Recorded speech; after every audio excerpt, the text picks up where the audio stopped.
আমার সামনে দিয়ে আমার বাবার লাশ কবরে পৌঁছায় আল্লাহ আমারে সতর্ক করেছিলেন, এরে হাসান জামিল, এখন তুইও কারো না কারো বাবা, তোর সন্তানের সামনে দিয়েও একদিন তোর লাশ কবরে যাবে। আমি তাও সোজা হই নাই, আমার সামনে দিয়ে আমার মায়ের লাশ কবরে গেছে। আল্লাহ আমারে সতর্ক করেছিলেন, এরে হাসান জামিল, তোর লাশও একদিন কবরে যাবে। আমি সোজা হই নাই। এইবার দাড়ি আর চুলের মধ্যে পাকন ধরছে। মানি কি? এরে বাবা মানি কি? ও মা মানি কি?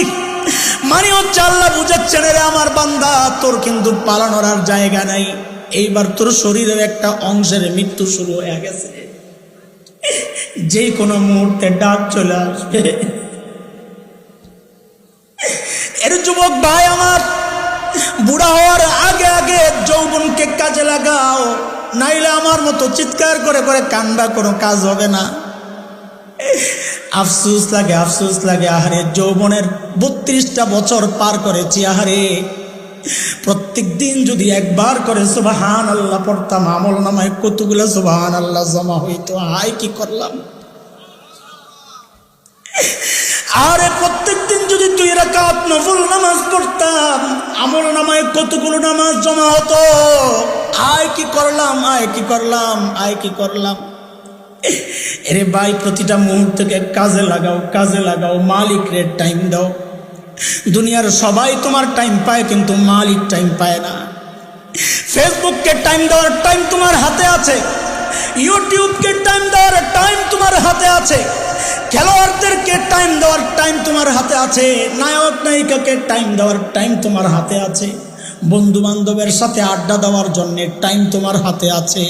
বড় আফসুস আর আফসুস যে মালিক এত এত নেয়ামত দিচ্ছেন, ওই মালিকের টাইম দেওয়ার সময় তোমার হাতে নাই। এরে জালিম, একটা গাছের দিকে তাকায়া দেখো, ওই গাছটাকে কি মনে হয় এমনি বুঝি দাঁড়ায় আছে? না না না, ওই গাছটাও দাঁড়ায়া দাঁড়ায়া মালিকের তাসবিহ পড়তেছে। একটা নিকৃষ্ট কুকুরের দিকে তাকায়া দেখো, কি মনে হয় কুকুরটা বুঝি এমনি দৌড়াইতেছে? না না না, ওই কুকুরটাও রুকুর হালতে তার মালিকের তাসবিহ পড়ে। সাপ বিচ্ছুগুলারে পায়ে দোলা মেরা ফেলো, তোমার আমার খবর নাই।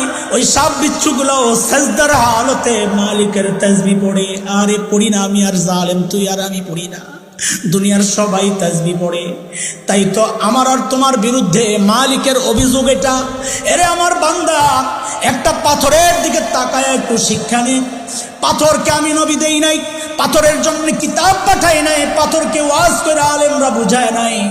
তাও দেখ, একটা পাথরের দিকে তাকায়া দেখ, পাথর থেকে ঝরঝর করে কিভাবে পানি পড়ে, আমার ভয়ে কান্না করতেছে।